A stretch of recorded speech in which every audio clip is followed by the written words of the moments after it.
Ladies and gentlemen, I am SidAlpha. Now, before we get started, I would like to take a moment to say the following.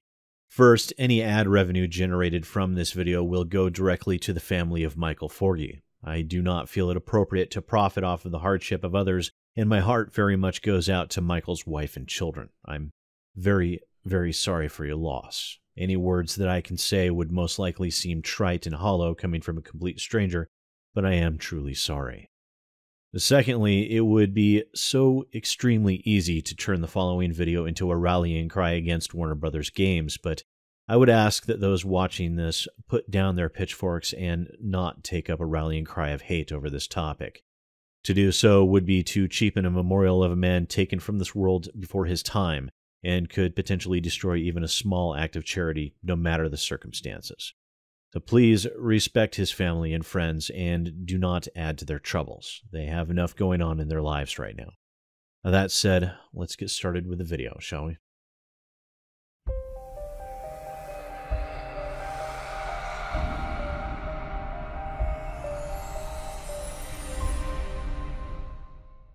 Well, ladies and gentlemen, I am SidAlpha. It would seem that Middle-earth: Shadow of War is the game that just cannot catch a break. A fantastic team of developers that seem to be saddled with the most out-of-touch and greedy publishing company out of any of the AAAs this year. Quite literally everything about the AAA publishing companies that most people hate can be found within this game.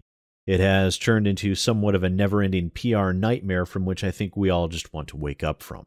And unfortunately, now the PR nightmare has given way to something even more tragic. It would seem that recently, the executive producer of Shadow of War, Michael Forthog, passed away after battling an extremely aggressive and inoperable form of brain cancer known as glioblastoma multiforme. Unfortunately, Michael was diagnosed in May of 2015 after going to the doctor for a migraine. And due to these unfortunate events, the team at Monolith decided to memorialize Mike Forthog within this, his last video game. A tribute that many would find to be quite fitting. So, Forthog, orc-slayer, has been born. Now, this NPC orc will occasionally show up saving Talion's life and one-shotting any opponent in a sort of Fallout mysterious stranger-esque implementation. Now, this memorial is Day 1 DLC that is being sold for $5, and at the end of the announcement video of the DLC, the game's publisher, Warner Brothers Games, has announced that they will be donating $3.50 of each sale to Mike Forthog's family, a pleasantly surprising charitable act on the part of WB. Now, granted, they are only donating $3.50 out of the $5 price tag, so they're still profiting off in the back of a man's death, but any charitable act, no matter how small and cynical, is still a charitable act, and it should be treated as such. Except there's still a bit of a problem, because of course there is. Now, you see, at the end of the announcement trailer, in very fine print that almost no one would ever bother to read, and also in the description that also very few people will even notice, is a disclaimer. That disclaimer reads as follows: donations will be made on purchases from any one of the 50 United States or the District of Columbia, but excluding purchases made from Alaska, Hawaii, Illinois, Massachusetts, Mississippi, and South Carolina, void where prohibited by law. Your purchase is not tax deductible. Now, what this means, and this has been confirmed by the official Shadow of War Twitter account, is that purchase of this DLC outside of the US and within those 6 states will not count towards donations from Mike Forthog's family. Oh my god, I really just do not know how to responsibly handle this. I want to get angry about this. I want to vilify WB Gaming and burn them in effigy in this video. I want to shout out as loudly as I can how WB is deliberately misleading and misdirecting consumers into thinking they're helping out a family in their time of need, and are instead doing nothing more than lining WB's pockets in the most despicable manner possible.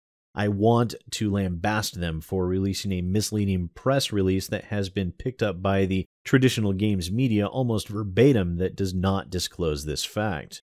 I want to be absolutely furious and drop this calm veneer that I have to maintain on my channel because that is what is now expected of me. But I can't. I can't get angry at the deliberate obfuscation instigated by WB and perpetuated by the traditional games media in all their glorious blindness like Kotaku, Polygon, and GameSpot. Because quite frankly, what purpose would it serve? How would it help Mike Forthog's family? Well, it really wouldn't. All it would do would be to pile on to their already titanic troubles. And what WB is doing here in their usual callous blindness is creating a controversy where one ought not be. They are creating what is already beginning to grow into a sensationalized story surrounding the death of a man, at the loss of a human being, a person who had friends, who had a wife, and who had children. A life has been lost and people's lives have been irrevocably altered because of it. It absolutely disgusts me that a memorial for a man, one that pays homage to him in the video game in which he invested so much of his oh-so-preciously limited time, could be so incredibly cheapened, and I am honestly extremely worried that this will turn into the witch hunt that it has every danger of becoming, further trivializing a memorial of that man into an argument about a publisher's continued abhorrent DLC practices. So I ask you, please respect Michael's family. Respect his friends and colleagues, and do not allow this to turn into an angry mob out for blood. By all means, reach out to WB Gaming in regards to this situation, but for the love of God, please be respectful about it. Please let this memorial remain something positive for his wife and for his children who now have to suffer with his not being in their lives any longer. Ask WB to at least donate matching sums for this DLC to other charities at the very least, in addition to donating to the family. And if you yourself would wish to donate directly to Mike 4G's family, there will be a link to their YouCaring page down in the description below, as well as a link to Mike's CD Baby store page. That site contains a musical album that Mike 4G poured his heart and soul into, and the proceeds from that will go towards helping his family as well. And my deepest condolences to Michael's wife and children, as well as to his friends and other family. Such a loss is always tragic, and words simply cannot express adequately the thoughts I would wish to convey. That said, ladies and gentlemen, I am SidAlpha, and I'll see you next time.